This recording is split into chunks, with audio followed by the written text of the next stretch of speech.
క్రీస్తునందు ప్రియమైనటువంటి దేవుని వారలారా, దేవుని ప్రజలారా, దేవుని పిల్లలారా, మీ అందరికీ ప్రభువైన యేసుక్రీస్తు వారి పరిశుద్ధ నామంలో నా హృదయపూర్వకంగా నిన్ను మనసుతో వందనాలు సమర్పిస్తున్నా. మీ అందరూ కూడా మంచి ఆయుష్ ఆరోగ్యాలతో వర్ధిల్లాలని, మీ కుటుంబములన్నీ కూడా మనుషుల దయందును, పెద్దల దయందును, దేవుని దయందును అంచెలంచెలుగా దేవుడు ఎదిగింపజేయాలని, మంచి ఆయుష్ ఆరోగ్యాలతో వర్ధిల్లాలని మీ అందరి కోసం ప్రతిరోజు కూడా ప్రార్థన చేస్తున్నాం. అదేవిధంగా మీ అందరి ప్రార్థన వలన, దేవుని దయ వలన దేవుడు నాకు మరొక అవకాశం అనుగ్రహించిన దాన్ని బట్టి దేవునికి కృతజ్ఞతాస్తుతులు సమర్పిస్తూ మీ అందరికీ మరోసారి నా హృదయపూర్వకంగా నిండు మనసుతో వందనాలు సమర్పిస్తున్నా. ఈరోజు అనగా 2025 సంవత్సరము నవంబర్ నెల 16వ తారీఖు ఆదివారంలో మనం ఉన్నాం. మరి సమయంలో పరిశుద్ధ గ్రంథంలో నుంచి యెహోవా గ్రంథమును పరిశీలించి చదువుకొనుడి, సమస్తమును పరీక్షించి మేలైన దాన్ని చేపట్టుడి అనే అంశం నిమిత్తమై దేవుని యొక్క వాక్యాన్ని నేర్చుకుంటున్నాం. మొదటి భాగాన్ని మన శుక్రవారం నేర్చుకున్నాను. మరి ఈ రోజున రెండో భాగాన్ని నేర్చుకోవడానికి ప్రయత్నం చేద్దాం. యెహోవా గ్రంథమును పరిశీలించి చదువుకొనుడి, సమస్తమును పరీక్షించి మేలైన దానిని చేపట్టుడి, మేలైన దానిని చేపట్టుడి. జాగ్రత్తగా దేవుని యొక్క వాక్యాన్ని ఆలోచన చేసినట్లయితే యథార్థ హృదయంతో దేవుణ్ణి ఆరాధించాల్సిన అవసరం ఉంది. సమస్తాన్ని పరీక్షించిన తర్వాత యెహోవా గ్రంథాన్ని చదివిన తర్వాత యథార్థ హృదయంతో దేవుణ్ణి ఆరాధించాల్సిన అవసరం అనేది ఉంది, నడవాల్సిన అవసరం అనేది ఉంది. అందుకనే యోహాను సువార్త కూడా 4:24లో దేవుడు ఆత్మ కనుక ఆయనను ఆరాధించేవారు ఆత్మతోనూ సత్యంతోనూ ఆరాధించాలని కోరుకుంటున్నాడు. తర్వాత ఆరాధన చేయకపోతే దేవుని చేతిలో పడతారు. వాస్తవానికి ఆరాధనకు రాకపోయినా, ఆరాధనలో పాలు పంపులు పొందకపోతే, ఇదివరకైతే ఒక అతను సంఖ్యాకాండం 15వ అధ్యాయంలో పొలంలో ఎరుకోవటానికి వెళ్తాడు. నిర్దాక్షిణ్యంగా ఆరాధనకు రాలేదని 2-3 సాక్షుల మీదట రాళ్ళు పెట్టి కొట్టి చంపేస్తారు నిర్దాక్షిణ్యంగా. ఈ రోజునైతే దేవుని కృప వలన, దేవుని దయ వలన, అది పాత నిబంధన మారింది కాబట్టి మనం బ్రతికి ఉన్నాం. తర్వాత గమనించినట్లయితే సమాజంగా కూడుట ఎట్టి పరిస్థితులను కూడా మానకూడదు. సమాజముగా కూడుట ఎట్టి పరిస్థితులను కూడా మానకూడదని గ్రంథం తెలియజేసింది. నువ్వు ఎంత ఆత్మీయంగా ఎదిగినా సరే తాను నిలుచున్నానని తలంచుకున్నవాడు పడకుండా చూసుకోవాల్సిన అవసరం. తాను నిలుచున్నానని తలంచుకున్నవాడు పడకుండా చూసుకోవాల్సిన అవసరం అనేది ఉన్నది. ఇశ్రాయేలు దేవునికి ఎక్కువ మంది ఇష్టలుగా ఉండలేకపోయారు. ఇశ్రాయేలీలు కొన్ని లక్షల మంది ఉన్నప్పటికి కూడా ఎక్కువ మంది దేవునికి ఇష్టలుగా ఉండలేకపోయారు. మరి నీ పరిస్థితి ఏంటో, నా పరిస్థితి ఏంటో ఆలోచన చేసుకోవాల్సిన అవసరం ఉంది. తర్వాత మనకు బుద్ధి కలగటానికే అవన్నీ కూడా రాయబడి ఉన్నాయి. పాత నిబంధనలో కానివ్వండి, కొత్త నిబంధనలో జరిగిన కార్యక్రమాలు అన్నీ కూడా మనకు బుద్ధి కలగటానికే అవి రాయబడి ఉంది. ఉదాహరణకి చూడండి, మనం రోడ్డు మీద వెళ్తుంటాం, ఆగి జాగ్రత్తగా వెళ్ళండి అనే బోర్డు ఒకటి కనపడుతుంది. ఆగకపోతే అంతకుముందు ఆ ప్రదేశంలో యాక్సిడెంట్లు అయినాయి కాబట్టి మీరు జాగ్రత్తగా చూసుకుని వెళ్ళండి అని బోర్డు చూసుకుని వెళ్ళాల్సిన అవసరం అనమాట. కాబట్టి ఇశ్రాయేలు దేవునికి ఎక్కువ మంది ఇష్టలుగా ఉండలేదు.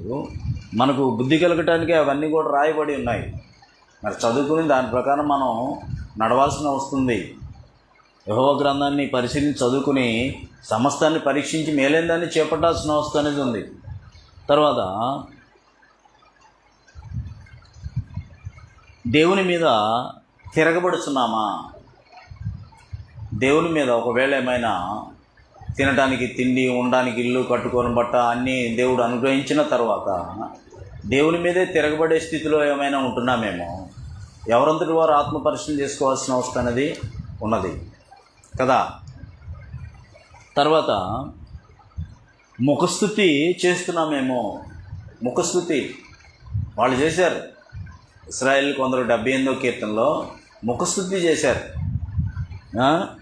తర్వాత వేషధారణ చేస్తున్నామేమో. ఒకవేళ వేషధారణ చేస్తున్నామేమో. ఎవరంతటి వారే ఆత్మపరిశీలన చేసుకోవాల్సిన వస్తుంది. ఇతరులకు మనం తీర్పు తీరుస్తున్నామేమో. మీరు తీర్పు తీర్చకుడి, మీకు తీర్పు తీర్చబడదని గ్రంథం తెలియజేస్తుంది. మరి సమస్త యెహోవా గ్రంథాన్ని పరిశీలించి చదువుకున్నప్పుడు సమస్తాన్ని పరీక్షించి మేలైన దాన్ని చేపట్టాల్సి వస్తే ఇవన్నీ కూడా పరిగణలోకి తీసుకోవాల్సిన అవసరం. ఇవన్నీ కూడా పరిగణలోనికి తీసుకోవాల్సిన అవసరం అనేది ఖచ్చితంగా ఉంది. వాస్తవానికి యథార్థ హృదయంతో దేవుని సన్నిధిలోనికి చేరాల్సిన అవసరం ఉంది. యథార్థ హృదయంతో, మనస్సాక్షికి కల్మషం తోచకుండా, మన మనస్సాక్షికి కల్మషం ఏది కూడా తోచకుండా యథార్థ హృదయంతో దేవుని సన్నిధికి చేరుకోవాల్సిన అవసరం అనేది ఉంది. ఎందుకంటే జగత్తును అందరి సమస్తమును నిర్మించిన నిర్మాత దేవుడు, అందరికి కూడా జీవాన్ని, ఊపిరిని, సమస్తాన్ని దయచేసేవాడు. మామిడి చెట్టుకి ఎంతో పూత పోస్తుంది, కానీ అన్ని కాయలు కాయవు. ఒక కాయగా నిన్ను నిలబెట్టి ఈ లోకంలోనికి నిన్ను పంపించాడు. ఈ భూమి మీద నిన్ను పుట్టింపజేశాడు కదా. కీర్తన కన్నా ముందో 100వ కీర్తన మనం చూస్తాం కదా. ఆయనే మనల్ని పుట్టించాడు. గాలి, నీరు, నిప్పు, భూమి, ఆకాశం, ప్రకృతి, ఇవన్నీ కూడా ఆ ప్రకృతి వడిలో నన్ను ఉంచాడు. ఊపిరి అనుగ్రహించి, తినడానికి తిండి, ఉండడానికి ఇల్లు, కట్టుకున్న బట్ట అనుగ్రహించాడు. అన్నీ కూడా ఫలవంతమైన ఋతువులను అనుగ్రహించి, ఎప్పుడు వర్షం పడాలో, ఎప్పుడు ఎండ వేయాలో, ఎప్పుడు చలికాయాలో, మరి ఫలవంతమైన ఋతువులను అన్నిటికీ తట్టుకోలేరని ఫలవంతమైన ఋతువులను దయచేసి ఎప్పుడు వర్షం పడాలో కదా ఆహారం అనుగ్రహించి ఉల్లాసంగా, ఉత్సాహంగా మీ హృదయంలో నింపుతూ మేలు చేస్తున్నాడు. కాబట్టి ఆదివారం అనేది దేవుని ఆరాధించాలని దేవుని యొక్క ఆజ్ఞ ఉన్నది. దేవుని యొక్క ఆజ్ఞ ఉన్నది. అందుకనే కీర్తన గ్రంథం 84:10లో కూడా ఒక మాట గమనించినట్లయితే, దేవుని సన్నిధిలో ఒక దినము గడుపుట కంటే ఒక దినము గడిపితే 1000 దినాల కంటే శ్రేష్టమైన గ్రంథం తెలియజేస్తుంది. దేవుని సన్నిధిలో ఒక దినము గడిపితే 1000 దినాల కంటే శ్రేష్టం. నీవు 6 రోజులు పని చేసుకోమంటున్నాడు. మంచి ఆయుష్, ఆరోగ్యాన్ని ఇస్తానంటున్నాడు. ఇచ్చాడు. కష్టపడుతున్నాం. మనం వెళ్ళే వాహనాల వల్ల ఎదురు వచ్చే వాహనం అన్ని విషయాల్లో ఆయన కృపతోడుగా నెడగా ఉంచి ఆయనే పోషించి, సంరక్షించి, బ్రతికించి నడిపిస్తున్నాడు మనల్ని. మరి ఆయన ఆజ్ఞ, దేవుడు ఆత్మ కనుక ఆయనను ఆరాధించేవారు ఆత్మతోనూ సత్యముతోనూ ఆరాధించాలని కోరుకుంటున్నాడు. ఆయనకి ఇవ్వాల్సిన స్థానం ఆయనకి ఇవ్వాలి కదా. అవును కదా. కాబట్టి అది మనస్సాక్షి కల్మషం లేకుండా, తోచకుండా యథార్థ హృదయంతో దేవుణ్ణి ఆరాధించాల్సిన అవసరం, దేవునితో నడవాల్సిన అవసరం అనేది ఉంది కదా. కాబట్టి జాగ్రత్తగా ఆలోచన చేసినట్లయితే, దేవుని సన్నిధిలోకి రాకపోతే, ఆరాధించకపోతే, ఆనాడు ధర్మశాస్త్ర ప్రకారం రాళ్ళు కొట్టి చంపేశారు. పొలంలో ఏరుకుంటున్నాడు ఆదివారం. కాబట్టి జాగ్రత్తగా దేవుని యొక్క వాక్యాన్ని ఆలోచన చేయాల్సిన అవసరం అనేది ఉంది కదా. మనస్సాక్షికి కల్మషం తోచకుండా యథార్థ హృదయంతో గలవారై దేవుని సన్నిధిలోనికి చేరాల్సిన అవసరం అనేది ఉంది. కొందరు మానుకుంటారు, ఖచ్చితంగా మానుకుంటారు. కొందరు మానుకొనుచున్నట్టు సమాజంలో కూడా మానక ఒకరినొకరు పురికొల్పుకోవాలని గ్రంథం తెలియజేస్తుంది. హెబ్రీ పత్రిక 10వ అధ్యాయంలో జాగ్రత్తగా దేవుని యొక్క వాక్యాన్ని ఆలోచన చేసినట్లయితే, హెబ్రీ పత్రిక 10వ అధ్యాయము 19 నుంచి గమనించినట్లయితే, హెబ్రీ పత్రిక 10వ అధ్యాయము 19 నుంచి గమనించినట్లయితే, సహోదరులారా, యేసు మన కొరకు ప్రతిష్ఠించిన మార్గము, యేసు మన కొరకు ప్రతిష్ఠించిన మార్గం ఇది.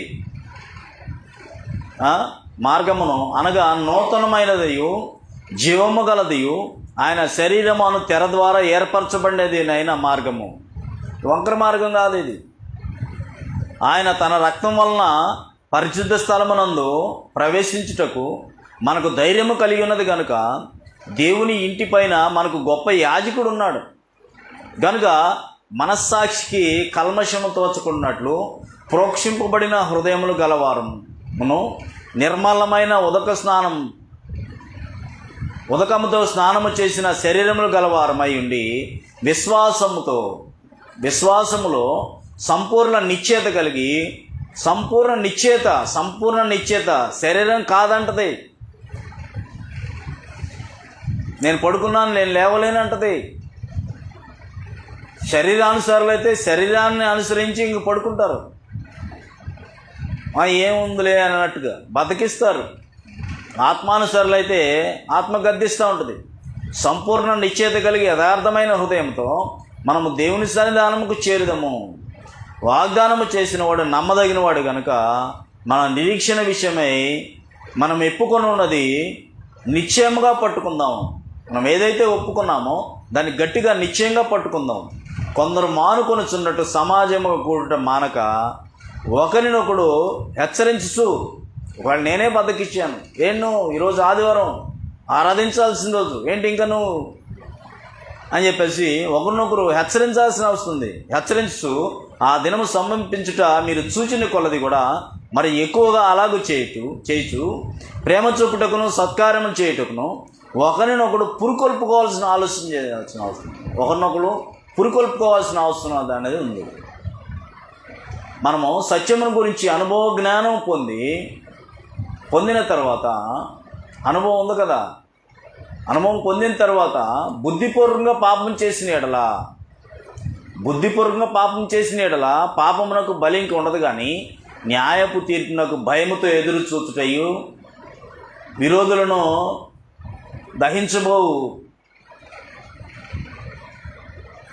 దహించబోవు తీక్షణమైన అగ్నియునిగా ఉండును.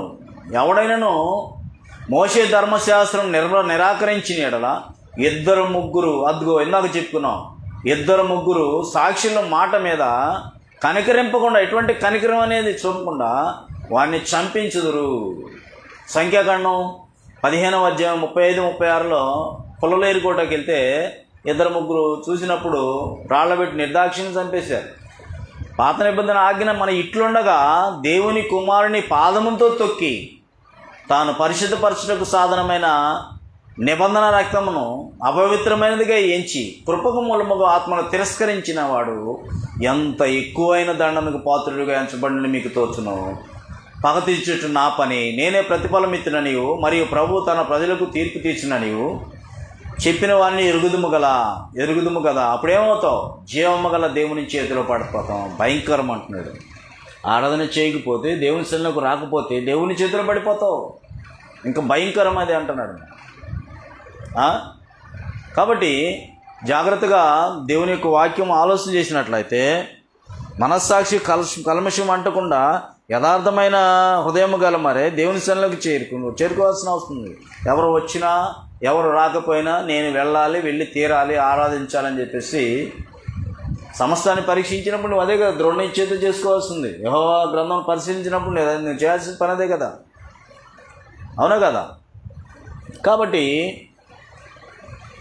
యథార్థ హృదయంతో దేవుణ్ణి ఆరాధించాల్సిన వస్తుంది, నడవాల్సిన వస్తుంది. ఆరాధన చేయకపోతే దేవుని చేతిలో పడిపోతాం. చాలా అది భయంకరం అవుతుంది. సమాజం కూడా ఎట్టి పరిస్థితులను మానకూడదు. తాను నిలుచున్నానని తలంచుకునేవాడు పడకుండా చూసుకోవాల్సింది. మంచిదే, చక్కగానే పాటలు పాడుతున్నావు, చక్కగానే ప్రతి ఆదివారం కూడా ఆరాధిస్తున్నావు. కానీ పడిపోవడానికి అవకాశం ఉంది. కానీ తాను నిలుచున్నానని తలంచుకునేవాడు పడకుండా చూసుకోవాల్సిన వస్తుంది. నువ్వు ఎంతో ఆత్మీయంగా ఎదిగావు. ఫస్ట్ దేవుని సన్నిధిలోకి వచ్చినప్పుడు ఉదాహరణకి కొంచెం అలా వస్తాము, కొన్ని మాటలు నేర్చుకుని కొంత వాక్యం చదివి ప్రార్థన ద్వారా ఎంతో ఆత్మీయంగా వెళ్ళే కొందే పడిపోవడానికి అవకాశం ఉంటుంది. అవునా కదా? ఎత్తుకెళ్ళే కొంది ఆత్మీయంగా ఎంత ఎత్తుకెళ్ళావో ఒక్క విషయంలో నువ్వు 100 పనులు మంచి పని చేయి, ఒక్కటి ఏదైనా చెడ్డ వచ్చిందో మొత్తం తుడిచిపెట్టిపోతుంది. అవునా కదా? నువ్వెంతో మంచివాడివి, నువ్వెంతో మంచిదానివి, నువ్వు ప్రతి ఆదివారం ఆరాధన చేస్తావు, చక్కగా ప్రార్థన చేస్తావు, పాటలు పాడతావు, చక్కగా అన్నీ ఉంటాయి. కానీ అంత ఆత్మీయంగా ఎదిగి పైకి వెళ్ళిన తర్వాత ఒక్క పొరపాటు ఏదైనా ఉంటే 99 తుడిచిపెట్టుకుని పోతాయి. వాస్తవం ఇది. అందుకనే 1 కొరింథీయులకు రాసిన పత్రిక 10వ అధ్యాయంలో 1 కొరింథీయులకు రాసిన పత్రిక 10వ అధ్యాయంలో 13వ వచనంలో జాగ్రత్తగా గమనించినట్లయితే 1 కొరింథీయులకు రాసిన పత్రిక 10వ అధ్యాయము 12వ వచనంలో తాను నిలుచున్నానని తలంచుకున్నవాడు పడకుండా జాగ్రత్తగా చూసుకోవాల్సిన అవసరం ఉంది. పడిపోతే ఏం జరుగుతుంది? 99 నువ్వు చేసిన మంచి పనులు, నువ్వు చేసిన మొత్తం 99 తుడిచిపెట్టుకుని పోతాయి. అవునా కదా? తాను నిలుచున్నానని తలంచుకున్నవాడు పడకుండా జాగ్రత్తగా చూసుకోవాల్సిన అవసరం అనేది ఉన్నది. పడిపోతే మొదటివారు కడపటివారు మొదటివారు ప్రభువైన యేసుక్రీస్తు వారు మొత్తుకున్నారు. ప్రతి ఒక్క ఉపమానంలో కూడా కడపటివారు మొదటివారు అవుతారని మొత్తుకున్నారు అన్నమాట కదా. విషయాలన్నీ కూడా మనకి తెలిసిన సంగతులే. పాత నిబంధనలో ప్రభువైన యేసుక్రీస్తు వారు ఖచ్చితంగా ఉన్నారు. ఎక్కువ మంది ఆనాడు ధర్మశాస్త్ర ప్రకారం దేవునిలో సరిగా నడవలేదు. దాని గురించి ఇక్కడ వ్రాస్తూ అదే 1 కొరింథీయులకు రాసిన పత్రిక 10వ అధ్యాయం మొదటి నుంచి చూసుకున్నట్లయితే, సహోదరులారా, ఈ సంగతి మీకు తెలియకుండా నాకు ఇష్టం లేదు. అదేదనగా మన పితరులందరూ కూడా మేఘం కింద నుండి వారందరూ సముద్రంలో నడిచిపోయిరి. అందరూ మోషేను బట్టి మేఘంలోను సముద్రంలోను బాప్తిసం పొందిరి. అందరూ ఆత్మ సంబంధమైన ఒకే ఆహారం భుజించిరి. అందరూ ఆత్మ సంబంధమైన ఒకే పానము చేసిరి. ఏలైనగా తమ్మును వెంబడించిన ఆత్మ సంబంధమైన బండలోనిది త్రాగిరి. ఆ బండ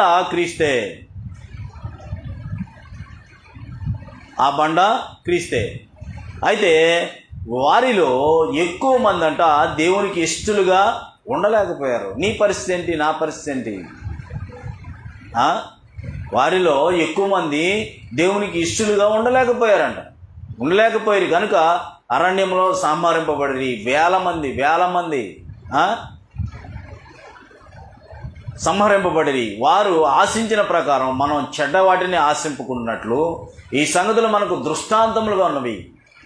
జనులు తినుటకు, త్రాగుటకు, కూర్చుంటకు, ఆటలాటకు లేచిరి అని వ్రాయబడినట్టు వారిలో కొందరు వలె మీరు విగ్రహారాధికులే ఉండొద్దు అని చెప్తూ, మరియు వారి వలె మనం వ్యభిచరింపకపోయిందము. వారిలో కొందరు వ్యభిచరించినందున ఒక్కదిన మంది 23,000 మంది కూలిరి.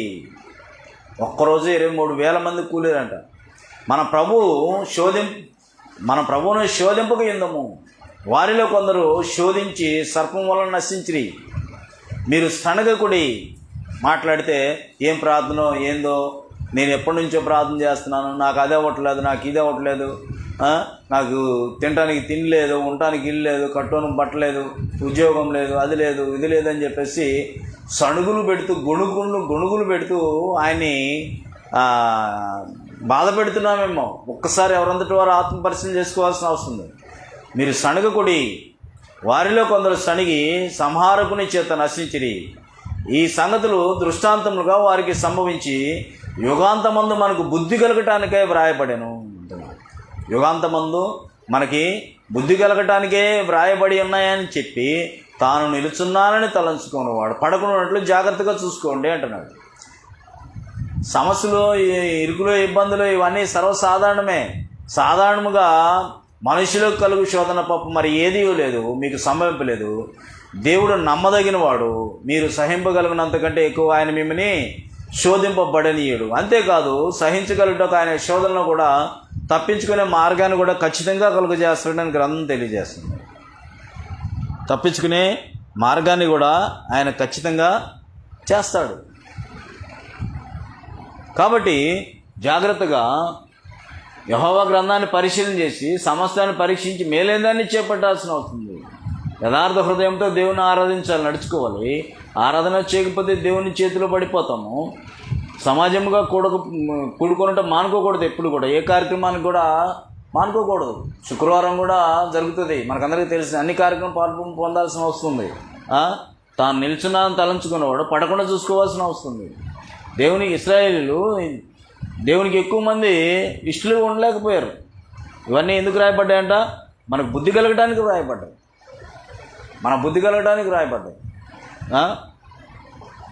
కాబట్టి మన పరిస్థితి ఎలా ఉందో ఎవరంతటి వారు ఆత్మ పరిశీలన చేసుకోవాల్సిన అవసరం ఉంది. అయితే తర్వాత గమనించినట్లయితే దేవుని మీద తిరుగుబడుతున్నామేమో, సమస్తాన్ని పరీక్షించి మేలైన దాన్ని యెహోవా గ్రంథాన్ని అంతా పరిశీలన చేసి సమస్తాన్ని పరీక్షించి తిరగబడుతున్నామేమో. ఒకవేళ ఎవరంతటి వారు ఆత్మ పరిశీలన చేసుకున్నాం. యెషయా గ్రంథం 1వ అధ్యాయం 2వ వచనంలో అంటాడు దేవుడు, అదే ఆకాశము ఆలకించము, భూమి చెవియొగ్గుము, నేను పిల్లల్ని పెంచి పెద్దవారిగా చేసిన వాళ్ళు నా మీద తిరుగుబడి ఉన్నారు. తిరగబడుతున్నామేమో.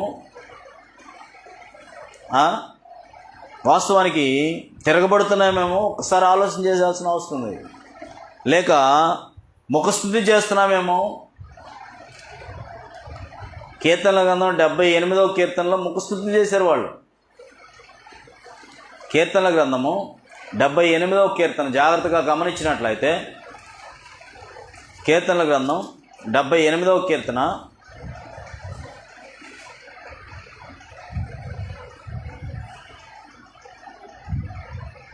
31వ వచనంలో దేవుని కోపము వారి మీద దిగెను, వారిలో బలిసిన వారు ఆయన సంహరించెను, ఇశ్రాయేలులో యవనులు కూల్చెను.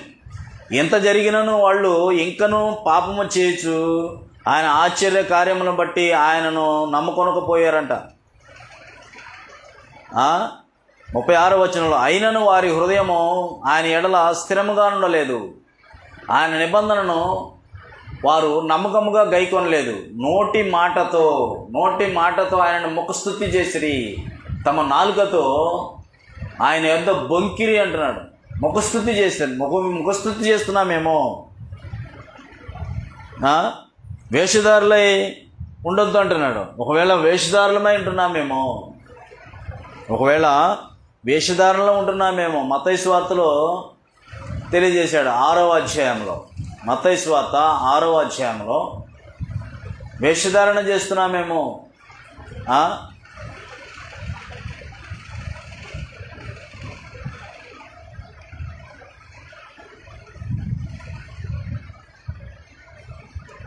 ఆరవ అధ్యాయం 17వ వచనంలో ఉపవాసము చేయుచున్నట్టు మనుషులు కనబడవలనని కాక రహస్యమందున నీ తండ్రికే కనబడవలన వలనని నీ ఉపవాసం చేయనప్పుడు నీ తల అంటుకొని నీ ముఖం కడుకొని కొనుము, అప్పుడు రహస్యమందు చూచుని నీ తండ్రికి నీకు ప్రతిఫలం ఇచ్చును అని తెలియజేస్తున్నాడు. 16వ వచనంలో మీరు ఉపవాసము చేయనప్పుడు వేషధారుల వలె దుఃఖముఖులై ఉండకుడి, తాము ఉపవాసము చేయిస్తున్నట్టు మనుషులకు కనబడవలని తమ ముఖము వికారము చేసుకుంటారు, జాగ్రత్త అంటున్నాడు. ఇంకా పైన 5వ వచనం నుంచి గమనించి మీరు ప్రార్థన చేయనప్పుడు వేషధారుల వల్ల ఉండొద్దు అంటున్నాడు. మనుషులు కనబడాలని సమాజ మందిరంలోనూ వీధుల మూలలో నిలిచి ప్రార్థన చేయటకు వారికి ఇష్టము, వారు తమ ఫలమును పొంది ఉన్నారని మీతో ఖచ్చితంగా చెప్తున్నాను. నీవు ప్రార్థన చేయను, నీ గదిలోకి వెళ్ళి తలుపు వేసుకోమంటున్నాను. మరి మీరు ప్రార్థన చేయనప్పుడు అన్ని జనుల వల్లే వ్యర్థమైన మాటలు వచ్చిపోవద్దు. విస్తరించి మాట్లాడటం వలన తన మనవి ఆలకింపబడినని మీరు తలంచున్నారు. మీరు వారి వలె ఉండొద్దు, మీరు వారి వలె ఉండకుడి. మీరు మీ తండ్రిని అడుగుకున్నపే మీకు అక్కడికున్నవేవో ఆయనకి తెలియదు. మొట్టమొదటి ఆయన నీతిని, నా రాజ్యాన్ని వెతకండి ముందు అంటాడు మత్తయి సువార్త 6:31. కాబట్టి మీరు ఏమి తిందుమో, ఏమి త్రాగుదమో, ఏమి ధరించుకుందామో అని చింతింపకుడి, అన్ని జనులు వీటన్నిటి విషయమే విచారించరు. ఇవన్నీ మీకు కావాలని మీ పరలోకపు తండ్రికి తెలియను. కాబట్టి మీరు ఆయన రాజ్యమును, మొట్టమొదటి ఆ నీతిని, వెదకుడి, అప్పుడు అవన్నీ కూడా మీకు అనుగ్రహించబడతాయని తేట తెల్లగా గ్రంథం తెలియజేస్తుంది. శాస్త్ర నీతి కంటే, పరిశీలన నీతి కంటే నీ నీతి అధికంగా ఉండాలని గ్రంథం తెలియజేస్తుంది. నీ మాట అవునంటే అవును, కాదంటే కాదని ఉండవాలి. మరి ఇంకేదన్నా మళ్ళీ వస్తుందంటే సాతాను మనలో ఉన్నాడని గ్రహించాల్సిన అవసరం కదా. కాబట్టి జాగ్రత్తగా ఈ విషయాలు మనం జాగ్రత్తగా ఆలోచన చేసి గమనించాల్సిన అవసరం ఉంది. తర్వాత గమనించినట్లయితే, మీరు తీర్పు తీర్చకుడి, వాళ్ళట వీళ్ళిట్ట ఆమెట ఈమెట అని అనుకుని తీర్పు తీర్చుతాం. అదే మత్తయి సువార్త 7వ అధ్యాయంలో మొదటి నుంచి అంటాడు, మీరు తీర్పు తీర్చకుడి, అప్పుడు మిమ్మల్ని గురించి తీర్పు తీర్చబడదు. మీరు తీర్పు తీర్చు చొప్పుననే మిమ్మల్ని గురించి కూడా తీర్పు తీర్చబడును. మీరు కొలిచిన కొలత చొప్పునే మీకును కొలబడును. నీ కంటిలో ఉన్న దూలము నెంచక నీ సహోదరుని కంటిలో ఉన్న నలుసును చూచుట ఎలా అంటున్నాడు. మనలో ఏమి లోపాలు ఉన్నాయి,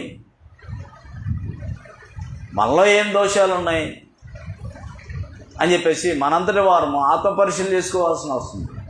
మనలో ఏమి తేడా ఉంది ఎవరికి కనపడుద్ది? మనమైతే అడ్జస్ట్ చేసుకుంటాం. ఎవరికి కనపడుద్ది? ఎదుటి వాళ్ళకి కనపడుతుంది.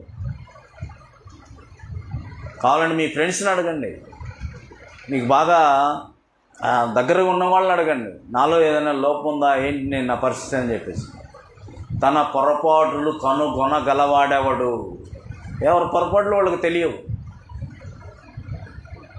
ఎదుటి వాళ్ళు చెప్పినప్పుడు సరి చేసుకోవాల్సిన అవసరం ఉంది, దిద్దుబాటు చేసుకోవాల్సిన అవసరం ఉంది కదా. కాబట్టి మీరు తీర్పు తీర్చకుడి, అప్పుడు మిమ్మల్ని గురించి తీర్పు తీర్చబడదు. మీరు తీర్పు తీర్చు తప్పుననే మిమ్మల్ని కూడా తీర్పు తీర్చు. మీరు కొలత ప్రకారమే అట్లాగే జరుగుతుంది. నీ కంటిలో ఉన్న దూలాన్ని ఎంచక నీ సహోదరుని కంటిలో ఉన్న నలుసును చూచుట ఎలా అంటున్నాడు అన్నమాట. ఇంకా గమనించినట్లయితే రోమీయులకు రాసిన పత్రిక 2వ అధ్యాయంలో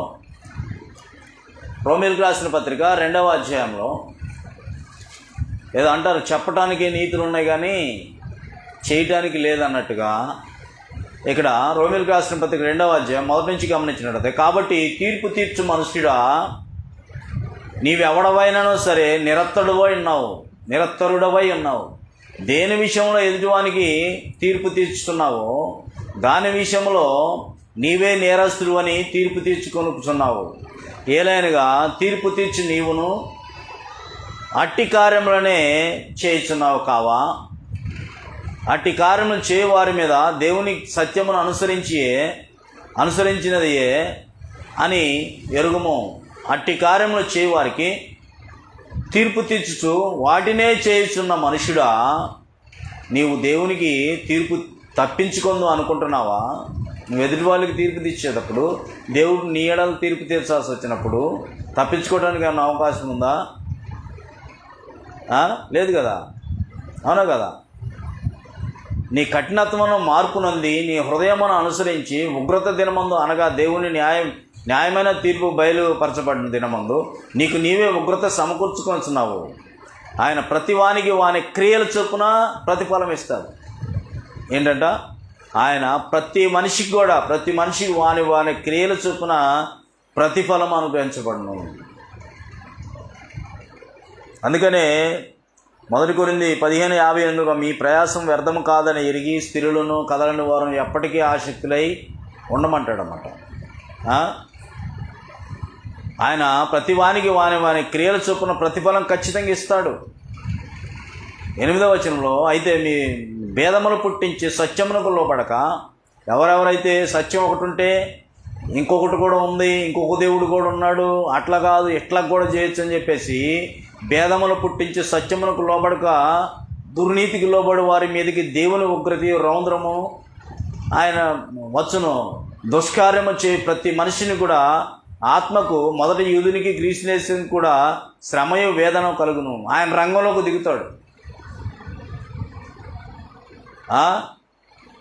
భేదాలు పుట్టించి ఒకటే అయితే ఇంకొకటి కూడా సత్యమంట, ఇంకొకటి కూడా నిజమంట అని చెప్పేసి నువ్వు భేదాలు పుట్టించి సత్యంకు లోబడుకోకుండా దుర్నీతికి లోబడి వారి మీదకి దేవుని ఉగ్రత రౌద్రమని వచ్చును. దుష్కార్యం ప్రతి మనిషికి, ఆత్మకు, మొదట యూదునికి గ్రీస్ దేశం కూడా శ్రమయు వేదన కలుగునని చెప్పేసి తెలియజేస్తున్నాడు అన్నమాట. అవునా కాదా?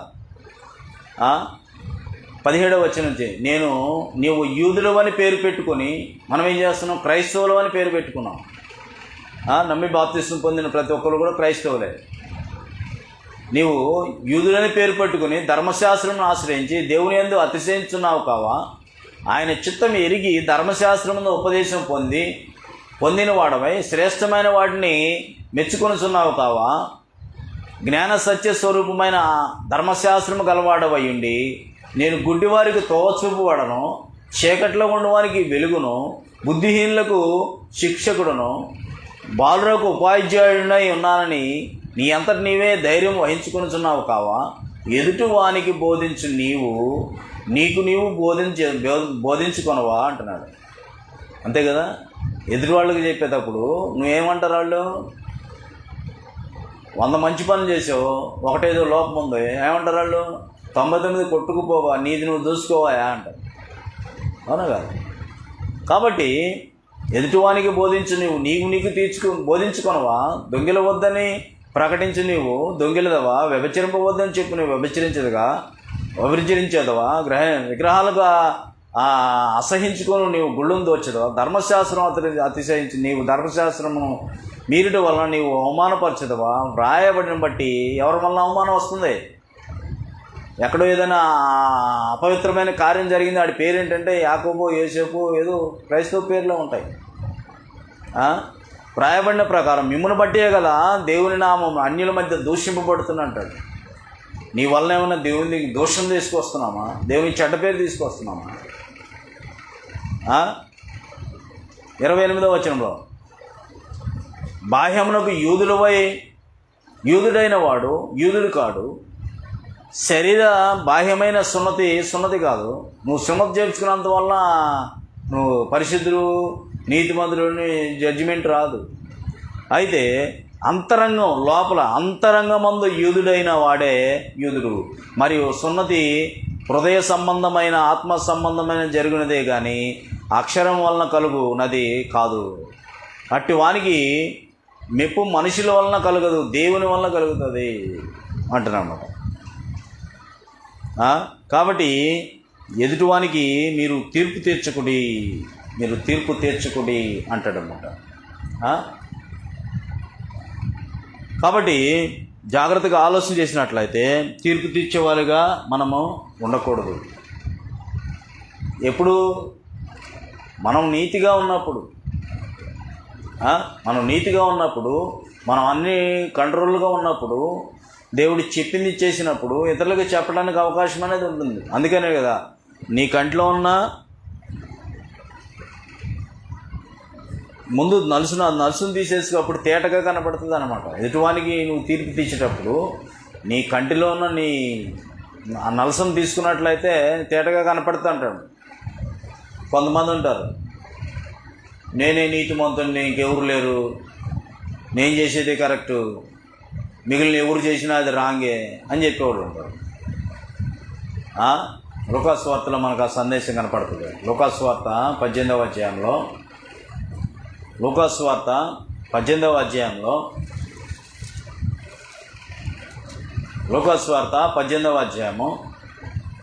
9వ వచనంలో తామే నీతిమంతులమని తమ్ము నమ్ముకొని ఇతరులను తృణీకరించు కొందరితో ఆయన ఉపమానం చెప్పాడంట. తామే నీతిమంతులమని తమ్ము నమ్ముకొని ఇతరులను తృణీకరించు వారితో ఆయన ఉపమానం చెప్పాడు.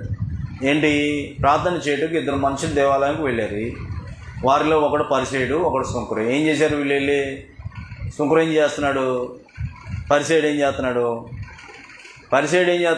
వీడికంటే నేను దొంగను కాదు, వీడికిలాగా నేను వారానికి 2 సార్లు ఉపవాసం ఉంటాను, నేను 10వ భాగం తీసుకొచ్చి చేస్తున్నాను, నేను వీడికిలాగా అది కాదు ఇది కాదు. ఎవరు నీతిమంతుడయ్యాడో 14వ వచనంలో. అయితే సుంకరి దూరం నిల్చుండి ఆకాశం వైపు కనులెత్తి ధైర్యం చాలక రొమ్ము కొట్టుకొనొచ్చు, దేవా పాపినైనా నన్ను కరుణించమని పలికెను. అతనికంటే ఇతను నీతిమంతుడనిగా తీర్చబడి తన ఇంటికి వెళ్ళినని మీతో చెప్పుతున్నానని చెప్పి తన్ను తాను హెచ్చించుకున్నవాడు తగ్గించబడను. తను తాను హెచ్చించుకున్నవాడు తగ్గింపవను, తను తాను తగ్గించుకున్నవాడు హెచ్చింపవను. తగ్గించుకుంటున్నావా, హెచ్చించుకుంటున్నావా? మనం మనం తగ్గించుకోవాలా, హెచ్చించుకోవాలా? తగ్గించుకోవాల్సిన అవసరం లేదు, మనం తగ్గించుకోవాల్సిన అవసరం లేదు. అలాగా ఏ భేదం లేదు. అందరూ పాపం చేసి దేవుడు అనుగ్రహించి మహిమను పొందలేకపోతున్నాం అంటాం. ఒకళ్ళు కూడా పాస్ అవ్వట్లేదు. ధర్మశాస్త్రంలోకి ఎవరైనా పాస్ అయ్యారా అంటే ఎవరు లేరు. కానానికి వెళ్ళింది ఎవరు? కాలేబు యెహోషువ. పాస్ అవ్వట్లేదు. ఆయన పరీక్ష పెట్టినప్పుడు పాస్ అవ్వట్లేదు. దేవుడు అనుగ్రహించి మహిమను పొందలేకపోతున్నాం.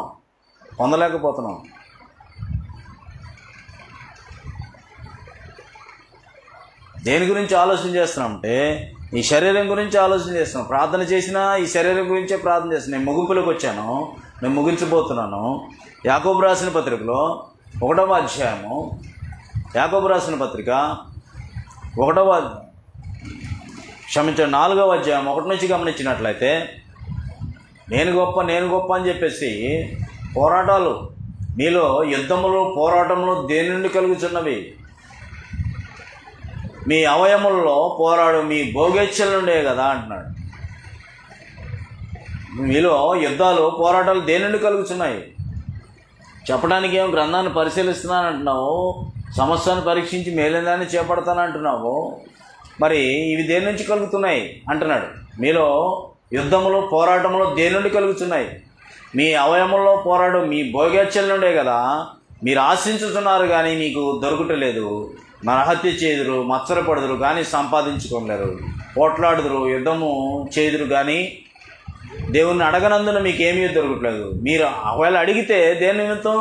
మీరు అడిగినను మీ భోగముల నిమిత్తం వేగించుటగా దురుద్దేశంతో అడుగుతున్నారు కనుక మీకేమీ దొరకట్లేదు. వ్యభిచారులారా, ఈ లోక స్నేహము దేవునితో వైరమని మీరు ఎరగరా? కాబట్టి ఎవడు ఈ లోకంతో స్నేహము చేయకూడనో వాడు దేవునికి శత్రువు అంటున్నాడు.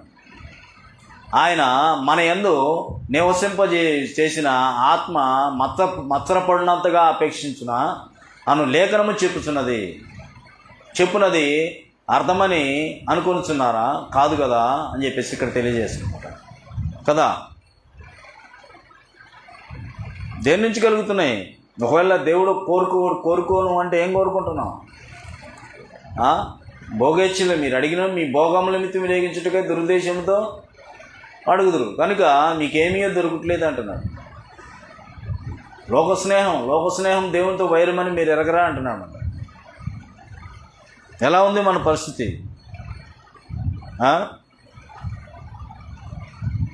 దేవుని యొక్క ఉద్దేశం ఏంటంటే అందరూ ఏకభావంతో ఉండాలని.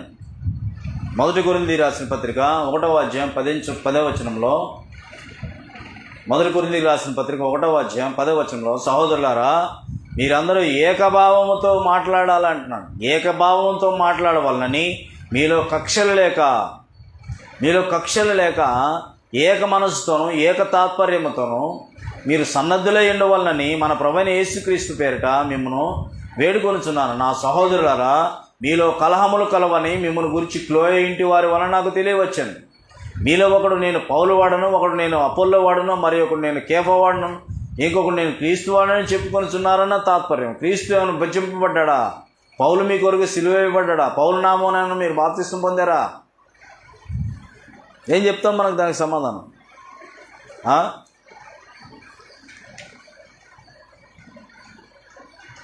కాబట్టి అందరూ కూడా ఏకభావం. ఆదాము హవ్వని ఏకపరిచాడు, వాళ్ళిద్దరిని కూడా ఏకభావంతో ఉన్నారు. ఏకభావం, అవును కదా. యోహాను సువార్త 17వ అధ్యాయంలో కూడా నువ్వు నేను ఎలాగ ఏకమై ఉన్నామో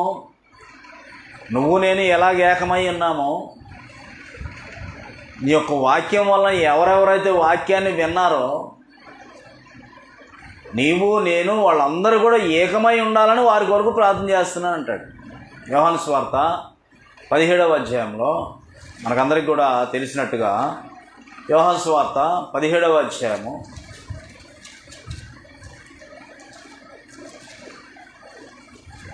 17వ అధ్యాయము జాగ్రత్తగా గమనించినట్లయితే 22వ వచనంలో, మనము ఏకమై ఉన్నలాగున వారును ఏకమై ఉండవలనని నీవు నాకు అనుగ్రహించిన మహిమ నేను వారికి ఇచ్చితిని. వారి యందు నేను, నా యందు నీవును ఉండుట వలన వారు సంపూర్ణులుగా చేయబడి ఏకముగా ఉన్నందున నీవు నన్ను పంపితివనియు, నీవు నన్ను ప్రేమించినట్టే వారిని కూడా ప్రేమించితివనియు లోకము తెలుసుకున్నట్లు నాకు అనుగ్రహించబడిన మహిమ వారికి ఇచ్చితిని. తండ్రి, నీవెక్కడ ఉందో అక్కడ నీవు నాకు అనుగ్రహించిన వారును నాతో కూడా ఉండవలననియు, నీవు నాకు అనుగ్రహించిన ఆ మహిమ వారు కూడా చూడవలనని కోరుచున్నాను. జగత్తు పునాది వేయబడక మునిపే నీవు నన్ను ప్రేమించితివి. నీతి స్వరూపుడగు తండ్రి, లోకము నిన్ను ఎరగలేదు, నేను నిన్ను ఎరుగుదును. నీవు నన్ను పంపితివని వీరెరిగి ఉన్నారు. నీవు నా యందు ఉంచిన ప్రేమ వారి యందు ఉండునట్లు నేను వారి యందు ఉండునట్లును వారికి నీ నామము తెలియజేస్తుని, ఇకను తెలియజేసేదను అంటున్నాడు. కాబట్టి జాగ్రత్తగా యెహోవా గ్రంథాన్ని పరిశీలించి చదువుకోవాల్సిన వస్తుంది. పరిశీలించిన తర్వాత దానిలో భావం ఏంటి, దానిలో ఏమంటారు, సారాంశం అంటారు. దాన్ని సారాంశం ఏంటి? సమస్తాన్ని పరీక్షించిన మేలైన దాన్ని చేపట్టాల్సిన అవుతుంది. సారాంశం ఏంటి? యథార్థ హృదయంతో దేవుణ్ణి ఆరాధించాలని ఏం చెప్పాడు దాని ప్రకారం నడుచుకోవాలా. ఆరాధన చేయకపోతే దేవుని చేతులు పడిపోతావు, ఉగ్రతకు లోనైపోతావు. సమాజం కూడా ఎట్టి పరిస్థితుల్లో మానకుండా ఉండకూడదు. ప్రాణం పోయినా సరే ముందు ఆరాధన.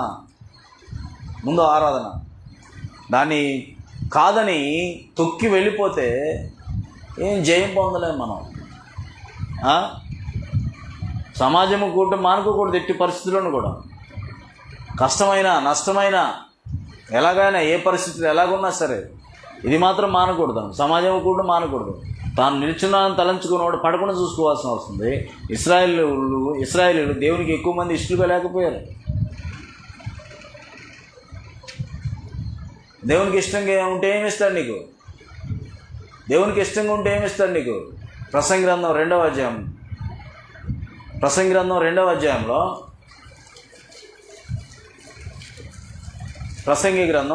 అధ్యాయము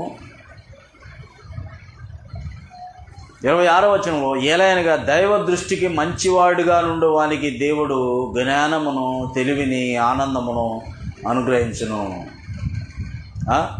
ఏలయంగా దైవ దృష్టికి మంచివాడిగా నుండి వానికి దేవుడు జ్ఞానమును, తెలివిని, ఆనందము అనుగ్రహించును. ఇంకా మనకి ద్వితీయోపదేశకాండంలో మనం చూస్తాం 28వ అధ్యాయంలో ఏమంటాడు అక్కడ, నీ దేవుడైన యెహోవా మాట శ్రద్ధగా విని నేడు నీకు ఆజ్ఞాపించిన ఆయన ఆజ్ఞలన్నింటినీ అనుసరించి నడుచుకొని ఎడల నీ దేవుడైన యెహోవా భూమి మీద ఉన్న సమస్త జనుల కంటే నిన్ను ఖచ్చితంగా హెచ్చిస్తాడని తెలియజేస్తుంది. మనకు బుద్ధి కలగటానికి అవన్నీ వ్రాయబడి ఉన్నాయి. చరిత్ర అది. దేవుని మీద తిరుగుబడుతున్నామేమో, ఒకవేళ ఆకాశం ఆలకించిన భూమి చెవికు నేను పిల్లలను పెంచి పెద్దవారంగా చేసిన వాళ్ళు నా మీద తిరుగుబడి ఉన్నారని తెలియజేస్తున్నారు. సముద్రం ఇక్కడ ఆగు, నీ అలలు ఇక్కడి వరకే, నా పిల్లలు ఉన్నారు ఇక్కడి వరకు ఆగంటే సముద్రం ఆగిపోతుంది. ఆకాశంలో సూర్యుడా నువ్వు అక్కడ ఆగు అని అంటే ఆగిపోతుంది. అక్కడ చంద్రుడా ఆగు అంటే అక్కడ ఆగిపోతుంది. ఆగట్లేదా? సృష్టి మొత్తం దేవుని మాట వింటుంది. ఒక పక్షి పలానా ఆయన ఆకలిగా ఉన్నాడు, ఆయన దగ్గరికి వెళ్ళి మాంసం ముక్కలు తీసుకెళ్ళి ఆయనకి ఇచ్చిరమ్మంటే ఇచ్చొచ్చినాయి. పక్షులు, నోరు లేని జంతువులు. గాడిద చేత మాట్లాడిచ్చాడు. ఇవన్నీ కూడా మనకు తెలిసిన సంగతులే. అయినా కానీ సరైన దారిలోకి రాలేకపోయాడు. గాడిద చేత మాట్లాడించాల్సిన వచ్చిన పరిస్థితి ఏర్పడింది. పశువుల్లాగా ఉంటున్నామా, మానవుల్లాగా ఉంటున్నామా ఆలోచన చేయాల్సిన అవసరం ఉంది. ముఖస్థుతి చేయకూడదు. ముఖస్థుతి చేస్తున్నామేమో, దేవుని మీద తిరుగుబాటు చేస్తున్నామేమో, వేషధారణ చేస్తున్నామేమో, ఇతరులకు తీర్పు తీస్తున్నామేమో. ఎవరంతటి వారే ఆత్మపరిశీలన చేసుకోవాల్సిన అవసరం. నేనే నీతిమంతుని, తామే నీతిమంతులను తమను తాము కొన్ని ఇతరులను తృణీకరిస్తున్నామేమో. ఎవరంతా వారు ఆత్మపరిశీలన చేసుకోవాల్సిన. పోరాటాలు అసలు ఎందుకు వస్తున్నాయి? ఏంటి? ఒకవేళ అడిగితే దేని నిమిత్తం మనం అడుగుతున్నాం? మంచి కొరక, చెడు కొరక? మిగిలిన వాక్యాన్ని తర్వాత తరగతిలో నేర్చుకోవడానికి ప్రయత్నించేద్దాం. ఇప్పటివరకు ఓపికతో చక్కగా విన్న మీ అందరికీ మరోసారి నా హృదయపూర్వకంగా నిండు మనసుతో వందనాలు సమర్పిస్తున్నాను. మీ అందరూ కూడా